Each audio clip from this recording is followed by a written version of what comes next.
জামশেদপুরের শতাব্দী প্রাচীন সাকচি চেনাব রোড দুর্গাবাড়িতে এই বছর ৮৮তম শ্রী শ্রী বাসন্তী দুর্গাপুজো সার্বজনীনভাবে অনুষ্ঠিত হচ্ছে।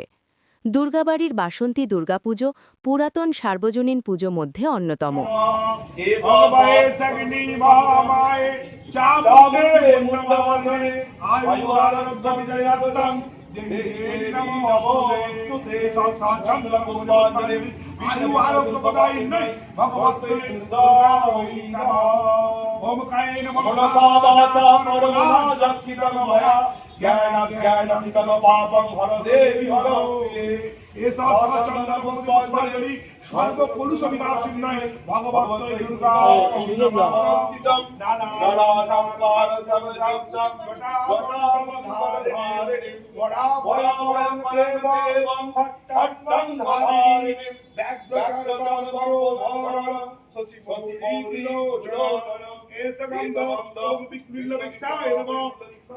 আমি শান্তনু বোস, সাকচি দুর্গাবাড়ি চেনাব রোডের জেনারেল সেক্রেটারি। আমি আপনাদের সবাইকে বাসন্তী পুজো উপলক্ষে শুভেচ্ছা জানাই। আমাদের মন্দিরে এবার ৮৮তম বাসন্তী দুর্গাপুজো পালন করা হচ্ছে। আপনারা জেনেই থাকবেন যে জামশেদপুরে খুব একটা বাসন্তী পুজো হয় না, সেই জন্যে আপনাদের অবশ্যই বাসন্তী পুজো উপলক্ষে একবার জামশেদপুর দুর্গাবাড়িতে আসা উচিত, সাকচি দুর্গাবাড়িতে আসা উচিত। আর আমাদের কিছু কিছু বৈশিষ্ট্য হচ্ছে যে আমরা পুরোহিত আমাদের যে আসেন তারা কামারপুকুর থেকে আসেন। আর আমরা আলোকসজ্জা পুরো বাইরে মানে মন্দির পরিসরে তো করি, মন্দিরের বাইরে প্রাঙ্গণেতেও আলোকসজ্জা করা হয়। আমাদের ষষ্ঠীর দিনে আজকে বেলিবোধন হচ্ছে, ওখান থেকে পুজো স্টার্ট হয়ে গেল। কালকে আমাদের সকালে কলাবউ স্নান, নদীতে গিয়ে সেখান থেকে শোভাযাত্রা করে আমরা মন্দিরে ফিরব।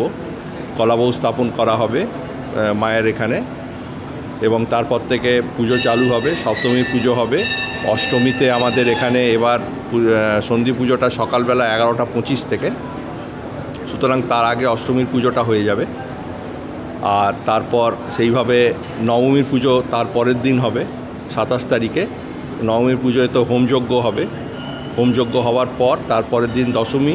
দশমীতে আমাদের দশমীর সিঁদুর খেলা হয়, প্রায় 12টা নাগাদ আমরা মাকে বিসর্জন দেওয়ার জন্য নিয়ে যাই।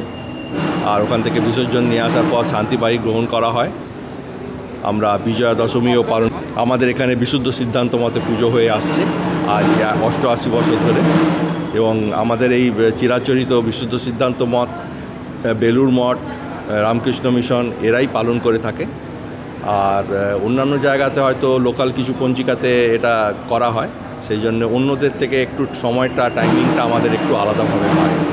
তো আমাদের সঙ্গে আমার সমস্ত কর্মীবৃন্দ যারা আছে, মন্দিরের ট্রাস্টির থেকে আরম্ভ করে সহসভাপতিগণ, অ্যাসিস্ট্যান্ট সেক্রেটারিরা, কোষাধ্যক্ষ, সবাই মিলে আমরা 4 দিন ধরে আজ মন্দিরেই খুব ভালোভাবে এটাকে উদযাপন করব। আপনাদের সকলকে অনুরোধ যে আপনারা অন্তত একবার সাকচি দুর্গাবাড়িতে আসুন, এসে এই পুজোর আনন্দ নিন। আপনাদের ভালো লাগবে।